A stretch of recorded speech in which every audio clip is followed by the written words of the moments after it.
नमस्कार। बहुत सारे युवाओं ने प्रश्न पूछा है मुझसे विभिन्न माध्यमों से कि ये जीवन को हम बेहतर कैसे बनाएं, सफल कैसे हों, सुखी कैसे हों। ये सवाल तो बड़ा महत्वपूर्ण है और उसका जवाब उतना आसान नहीं है, मुझे भी बहुत पता नहीं है। लेकिन चलिए कोशिश करते हैं कि इस समस्या पर हम लोग चर्चा करके कि इसका क्या निदान होगा। तो सुखी जीवन कैसे मिलेगा? तो उसमें सबसे पहली बात मैं मानता हूँ निर्भय रहना। अभी कोरोना का ही भय है, चारों तरफ व्याप्त है। कोई आज ही सोच ले, थोड़ी सी छींक आई कि लगा कोरोना हो गया, अब तो बचेंगे नहीं, ऑक्सीजन भी नहीं मिलता है। कई तरह की बुरी बातों को सोच करके चिंतित रहना, ये व्यक्तित्व का सबसे खराब पक्ष है। भय क्या है? भय वो अज्ञात कारण है जिसको सोच करके हम आप चिंतित हो जाते हैं। और जो साइकोलॉजी वाले लोग हैं या मेडिकल साइंस के, वो आपको बताएंगे कि भय के कारण ये जो तर्कशील मानव है वो अपना बुद्धि विचार छोड़ देता है। आपने कई बार सुना होगा कि कई बार लोग क्या करता है। अभी हाल में एक घटना हुई गुजरात में, एक बिल्डिंग में आग लग गई। चौथे मंजिल पर कुछ लोग थे, वो भय से छलांग लगा दिए। आग पर काबू पा ली गई, सब लोग बच गया, लेकिन जो छलांग लगाए वो मर गए। क्यों हुआ? क्योंकि जब बहुत ही भयभीत आदमी होता है तो तार्किक बुद्धि उसकी समाप्त हो जाती है और वो ऐसा कुछ कर बैठता है जिसके कारण वो ज़्यादा नुकसान में होता है। तो मित्रों, निर्भय बनना ये सबसे ज़रूरी है। जो होगा उसको देखेंगे, उसका सामना करेंगे, उसके लिए अपने को तैयार करेंगे।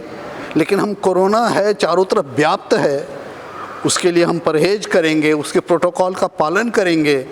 लेकिन उससे भयभीत होकर के हम अपना व्यवहार और ख़राब कर लेंगे तो हम विपत्तियों में फंसेंगे और कमज़ोर हो जाएंगे। तो पहला मेरा आग्रह है कि अपने व्यक्तित्व में निर्भयता को शामिल कीजिए। बड़ा गुण है। यदि आप निर्भय हैं, निर्भीक हैं, तो बहुत सारी विपत्तियों का धैर्य से आप सामना कर सकते हैं, हम सामना कर सकते हैं। दूसरी बात मैं कहता हूँ, वर्तमान की चिंता। भूत तो चला गया, हाँ कुछ सीख हमें दे गया, लेकिन भविष्य आने वाला है, जब आएगा तब आएगा। वर्तमान यदि बेहतर है, उसको मित्रवत समझ करके प्यार से उसमें जीना, तो वही बाद में अच्छा भविष्य बन जाता है। इसलिए वर्तमान में रहने की कोशिश करना। मन का स्वभाव है, वह भविष्य की चिंताओं से परेशान रहता है। बच्चों का क्या होगा, घर का क्या होगा, पैसे का क्या होगा, कई तरह की चिंताएं जो है भी नहीं, उसको भी सोच सोच करके आदमी परेशान हो जाता है। तो कहा जाता है कि नहीं, जो वर्तमान में जीता है वही योगी है। तो इसका अभ्यास करना कि अभी जो संकट है उसको कैसे हम सामना करेंगे, आगे जब बढ़ेंगे तो देखा जाएगा।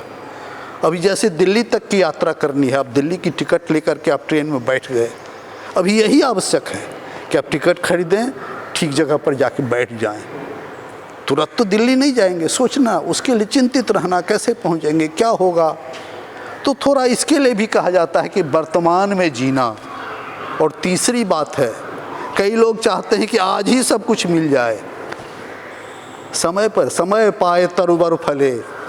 कितना भी आप पानी डालिए पेड़ में, समय आने पर ही फूल लगेंगे, समय आने पर ही फल लगेगा। वैसे ही व्यक्ति के जीवन में भी होता है। कोई चाहता है कि आज ही मुझे कार मिल जाए, गाड़ी मिल जाए, शादी हो जाए, अच्छी पत्नी भी मिल जाए, सब कुछ आज हो जाए। वो क्रेडिट कार्ड की तरह, आजकल क्रेडिट कार्ड मिलता है ना, पूरा लोन ले लीजिए, सब कुछ खरीद लीजिए, फिर परेशान रहिए।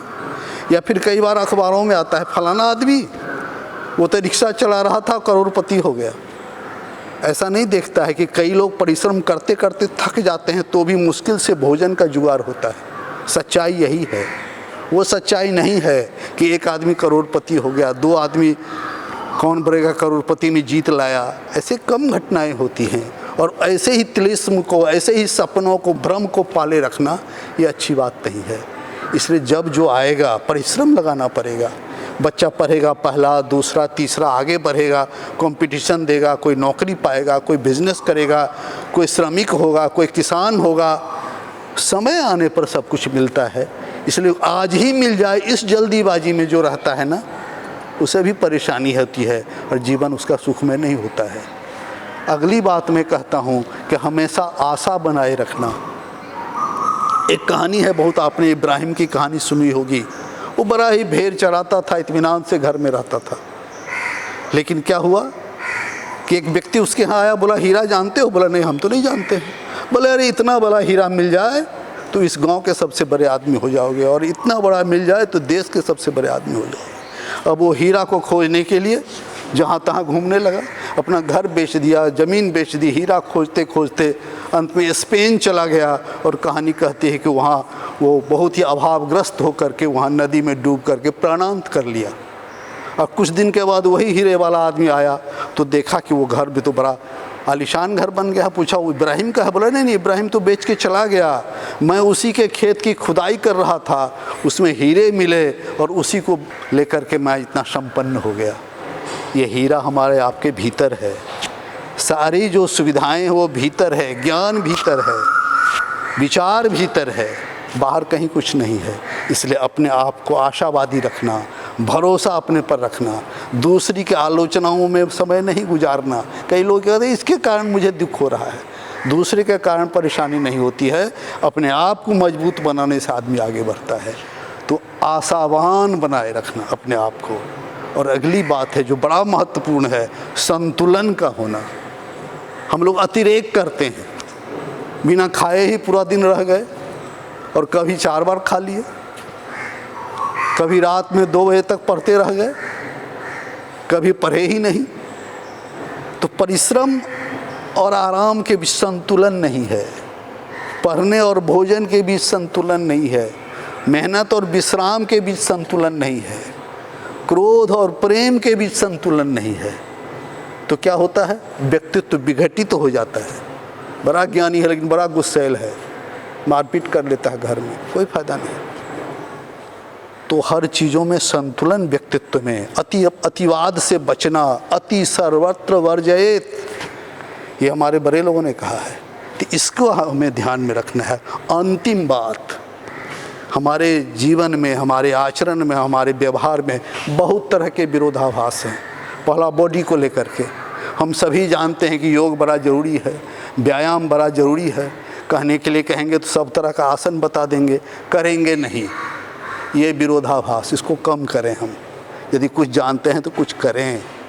माइंड को लेकर के सब बोलता है सकारात्मक रहें, थोड़ा भजन करें, थोड़ी प्रार्थना करें, कुछ देर मौन रहें, लेकिन करेंगे नहीं, गुस्सा करेंगे, घृणा करेंगे, आलोचना करेंगे। तो ये माइंड को लेकर के हम जो कहते हैं, जो प्रिंसिपल है, उसमें विरोधाभास है। स्पिरिट मानते हैं दान करना चाहिए, बहुत संपत्ति हो तो दूसरे की मदद करनी चाहिए, लेकिन वो दूसरा करेगा, मैं नहीं करूँगा।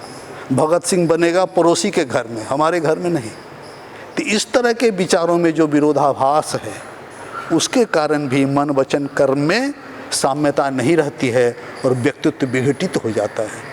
ये विरोधाभास जितना हम कम करेंगे उतना हम सुखी रहेंगे। मित्रों, सुखी जीवन का यही रहस्य है कि हम अपने आप को संतुलित बनाएं, और जो हम सोचते हैं, जिन विचारों पर हम अपने आप को कहते हैं कि ये अच्छे विचार हैं, उस पर चलने की कोशिश करें। निश्चित हम लोगों का जीवन सुखमय होगा, और जो विपत्तियां अभी छाई हुई हैं, और सारी विपत्तियां जो जीवन में आती रहती हैं, उसको हम पार पाएंगे और बेहतर इंसान के रूप में अपने आप को सुखी बनाएंगे। नमस्कार, धन्यवाद।